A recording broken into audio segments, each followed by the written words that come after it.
নমস্কাৰ বন্ধু বান্ধৱীসকল, আমাৰ চেনেলৰ এটা নতুন ব্লগলৈ আপোনালোকক পুনৰবাৰ স্বাগতম জনাইছোঁ। আপোনালোকে যদি আমাৰ চেনেলটো নতুনকৈ চাইছে, অনুগ্ৰহ কৰি ছাবস্ক্ৰাইব কৰি দিব আৰু যদি ভিডিঅ'বোৰ চাই ভাল পায় তেতিয়াহ'লে এটা লাইক কৰিব আৰু কমেণ্ট কৰিবলৈ নাপাহৰিব। আজি আমি অকণমান ওলাই আহিছোঁ বা আপোনালোকক আমাৰ লগতে লৈ যাওঁ বুলি ভাবিছোঁ অসমৰ শিৱসাগৰ জিলাত অৱস্থিত এটা ঐতিহাসিক পুখুৰী, যাক নেকি জয়সাগৰ বৰপুখুৰী বুলি জনা যায়। এই জয়সাগৰ পুখুৰীৰ পাৰতে জয়দৌল, শিৱদৌল, দেৱীদৌল আছে আৰু লগতে ঘনশ্যামৰ মন্দিৰো আছে।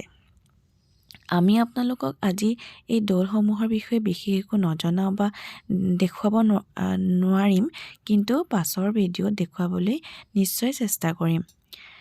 আজি আপোনালোকক আমি দেখুৱাম এই পুখুৰীৰ পাৰতে থকা এখন আটকধুনীয়া পাৰ্ক, যিখন স্বৰ্গদেউ ৰুদ্ৰসিংহ পাৰ্ক বুলি জনা যায়। আৰু এই পুখুৰী স্বৰ্গদেউ ৰুদ্ৰসিংহৰ মাতৃ জয়মতীৰ নামেৰেই জয়সাগৰ ৰখা হৈছিল। এয়া আমি আহি পালোঁ স্বৰ্গদেউ ৰুদ্ৰসিংহ উদ্যান। এইফালে দেখিছেনে বহুত মানুহ আহিছিলে আৰু আমি এই টিকট কাউণ্টাৰটোত আমাৰ কাৰণে টিকট কাটি লৈছিলোঁ। ইয়াত এজন ব্যক্তিৰ টিকটৰ মূল্য 60 টকা, 60 ৰুপিজ, আৰু সৰু সৰু ল'ৰা ছোৱালীৰ কোনো টিকটৰ মূল্য নাই, বিনামূল্যে আহিব পাৰে। এইফালে আমি সোমাই আহিলোঁ আৰু এই দেখিছেনে জুইশাল নামেৰে এখন ৰেষ্টুৰেণ্ট আছে। আমি তাৰ ভিতৰলৈ যোৱা নহ'লে বাৰু। চাৰিওফালে সেউজীয়াৰে ভৰপূৰ, গোলাপ ফুলৰ এখন বাগানো দেখা পোৱা গৈছিল। বৰ ধুনীয়াকৈ ফুলবোৰ ফুলি আছিলে। আৰু আমি লাহে লাহে এইফালে সোমাই আহিছিলোঁ। চাৰিওকাষে বিভিন্ন ধৰণৰ পাত বাহাৰ হওক বা সেউজীয়া গছ গছনিৰে পৰিৱেশটো বৰ সুন্দৰকৈ সেউজীয়া কৰি ৰাখিছিলে। এটা সময়ত এই ঠাইখিনি পিটনি সদৃশ আছিল, কিন্তু বৰ্তমান ঠাইখনৰ আকৰ্ষণৰ কেন্দ্ৰ হৈ পৰিছে আৰু শোভাবৰ্ধন কৰিছে এই ৰুদ্ৰসিংহ উদ্যানখনে। আৰু আমাৰ লগত আহিছিল এয়া মোৰ মিষ্টাৰ বায়েক আৰু মাক।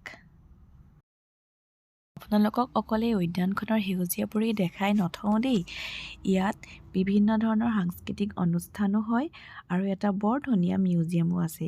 সেই সকলোবোৰ আপোনালোকক দেখুৱাবলৈ চেষ্টা কৰিম। আপোনালোকে খালি ভিডিঅ'টো স্কিপ নকৰাকৈ শেষলৈকে চাই থাকিব।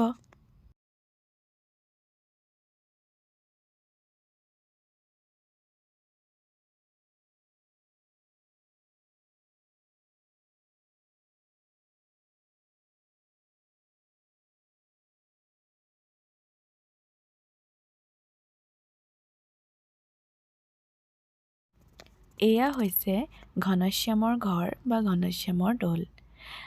ইয়াৰ এক ইতিহাস আছে আৰু সেই ইতিহাস ভিডিঅ'টো চাই থাকিলে সকলোখিনি আপোনালোকে গম পাই থাকিব। ইয়াত আনন্দ উপভোগ কৰিবৰ কাৰণে বিভিন্ন ধৰণৰ অনুষ্ঠানবোৰ হৈ থাকে, সেইখিনিও এবাৰ চাই লওক। তাৰপাছতে আমি আপোনালোকক মিউজিয়ামটো দেখুৱাবলৈ লৈ যাম।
ইয়াত এখন বিপণীও দেখা পোৱা গৈছিল য'ত নেকি বিভিন্ন ধৰণৰ এনেকৈ কাঠৰ বাঁহৰ বস্তুসমূহৰ লগতে বিভিন্ন ধৰণৰ জনগোষ্ঠীয় সাজ পোছাক লগতে বেগ এনেকুৱাবোৰ দেখা পোৱা গৈছিলে ইয়াত স্বৰ্গদেউ ৰুদ্ৰসিংহ পাৰ্কৰ ভিতৰতেই এনেকৈ এখন সৰু সৰু ল'ৰা ছোৱালীৰ কাৰণে উদ্যান প্ৰতিষ্ঠা কৰি দিছে ইয়াত কণ কণ শিশুবোৰে বৰ ধুনীয়াকৈ সিহঁতৰ এই সময়বোৰ উপভোগ কৰিব পাৰে আৰু শিৱসাগৰ পৰ্যটন ক্ষেত্ৰখনৰ এই 2023 বৰ্ষৰ জানুৱাৰী মাহত সংযোজিত কৰা হৈছিলে এই হেৰিটেজ মিউজিয়ামটো ঐতিহাসিক জয়সাগৰ পুখুৰীৰ পাৰত অৱস্থিত স্বৰ্গদেউ ৰুদ্ৰসিংহ পাৰ্কত প্ৰতিষ্ঠা কৰা হৈছিল এই হেৰিটেজ মিউজিয়াম কমপ্লেক্স শিৱসাগৰৰ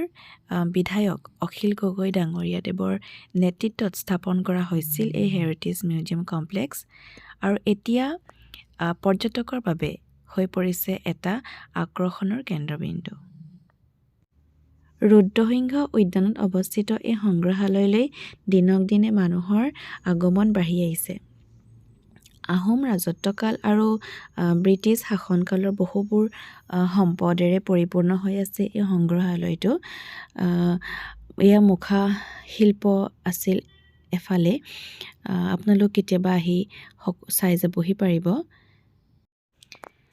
ইয়াত বৰ ধুনীয়াকৈ বস্তুবোৰ সংগ্ৰহ কৰি সজাই ৰাখিছে মানে আমাৰ অসমীয়া সমাজ জীৱনৰ লগত ওতঃপ্ৰোতভাৱে জড়িত হৈ থকা যিবোৰ সামগ্ৰী সেই সকলোবোৰ আৰু পুৰণি কিছুমান আমি নজনা বা নেদেখা আগতে বহুখিনি সামগ্ৰী বৰ ধুনীয়াকৈ সংগ্ৰহ কৰি ৰাখিছে আপোনালোকে যদি কেতিয়াবা ইয়ালৈ অহা নাই বা ভাবিছে আহিম বুলি নিশ্চয় আহি এবাৰ চাই যাবহি পাৰে এয়া আহোম যুগৰ অস্ত্ৰ শস্ত্ৰ বিভিন্ন ধৰণৰ মানে এয়া পোৰা মাটিৰ ভাস্কৰ্যৰ ইটা, এয়া বৰটোপৰ গুলি, যিবোৰ বস্তু নেকি আমি আগৰ সময়ত দেখা নাছিলোঁ। লোহাৰ গুলি, শিলৈৰ গুলি, এই সকলোবোৰ বৰ ধুনীয়াকৈ আপোনালোকে নিজৰ চাক্ষুষ দৃষ্টিৰে চাব। এয়া বিভিন্ন ধৰণৰ শিলসমূহ আছে সজাই থোৱা, শিলৰ বাতি, মিহি শিল, চেপেটা শিল, এইখিনি। আৰু এয়া কাৰ্ফাই ধনু, সেই সময়ৰ অস্ত্ৰ শস্ত্ৰবিলাক, কুঠাৰ, ধনুকাৰ। শিল্পী সুজিত বৰুৱাদেৱে বৰ সুন্দৰকৈ এই বিভিন্ন ধৰণৰ মুখা শিল্প, লগতে এইবোৰ বিভিন্ন সময়ৰ মুদ্ৰা, তাৰপাছত আপোনাৰ এইবিলাক কঁঠাল কাঠৰ নৰিয়া, এইখিনি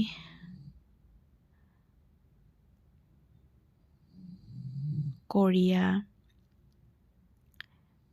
এইবিলাক বৰ পুৰণি আহোম যুগৰে ইটা, পিতলৰ কাঁহৰ মিহি বাতি, কটাৰী, খন্তি, বটালি, মানে বিভিন্ন ধৰণৰ বস্তুবিলাক বৰ সুন্দৰকৈ তেওঁলোকে সংগ্ৰহ কৰিছে আৰু বৰ ধুনীয়াকৈ মানুহৰ সুবিধাৰ্থে এনেকৈ লিখি ৰাখিছে, যেতিয়া নেকি আমি চাই পেলাই সকলোবোৰ চিনাক্ত কৰিব পাৰোঁ। ইয়াত চিলিম, মানে মাটিৰ কিছুমান এই বস্তুবিলাক ধৰক ভাগি ছিগি যোৱা ভগ্নাৱশেষ, এই সকলোবোৰ। এয়া সাঁচিপাতৰ পুথি, এইটো আকৌ হাৰিকেন লেম্প, এইখিনি সাঁচিপাতৰ পুথি। বিভিন্ন নামেৰে নামাকৰণ কৰি ৰাখিছে। মোৰ ভিডিঅ'ত আপোনালোকে দেখিছে, কিন্তু এবাৰ নিজেই আহি চাই যাব, বহুত ভাল লাগিব চাই। এয়া আগৰ পানীৰ পাইপবোৰ চাওক। এইফালে আকৌ এয়া আছে বিভিন্ন সময়ৰ মুদ্ৰা।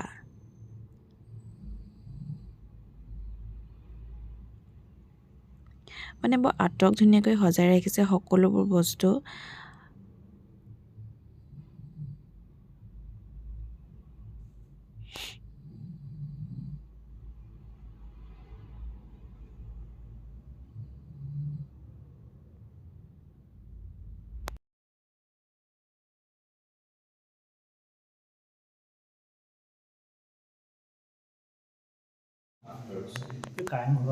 ইয়াৰ পৰাই তলাতল ঘৰটোলৈ চিক্ৰেট টানেল দিছিলে।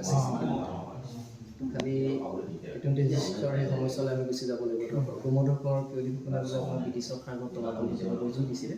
ব্ৰিটিছ প্ৰশাসনে কথাটো গম পাই তেওঁলোকক ফ'ল' কৰোঁতে চিক্ৰেট টানেল ৰাজত্ব কৰিছিলে। তেখেতে আহি মানে গোটেই সম্পূৰ্ণ সুন্দৰকৈ ইটাৰে সজাব বিচাৰিছিলে। আৰু তেতিয়া যিহেতু ইটাৰ কাম জনা মানুহ নাছিলে, সেইটো কাৰণে কোচবিহাৰৰ পৰা বাঙালী মুছলমান এখেতক মেইন আৰ্কিটেক্ট হিচাপে লৈ আহিছিলে। তেখেতে আহি কামটো যেতিয়া কৰিছিলে, ৰজাই কামৰ বিনিময়ত উচিত প্ৰাপ্য দি দিছিলে। এক্সিডেণ্টলি তেওঁ কি কৰিলে, আহোমৰ প্ৰজাসকলৰ জীৱন থকা মেপ এটা, মনুমেণ্টবিলাকৰ ডিজাইন চিক্ৰেট টানেল পৰ্যন্ত মেপ এটাই লৈ গৈছে। হয়তো সেইটো মেপ তেওঁ মনুমেণ্টবিলাক সজাব পাৰে, প্ৰস্তুত কৰা মেপো হ'ব পাৰে, বা দুৰ্ভাগ্য মানে একেই বনাই দিব পাৰে। কিন্তু ৰজাই এজিউম কৰিলে তুমি মেপটো মোগলক দি আহোমৰ কিবা বিঘ্নিত কৰাব চেষ্টা কৰিছা, সেইটো সন্দেহত তেখেতক বন্দী কৰি দিছিল।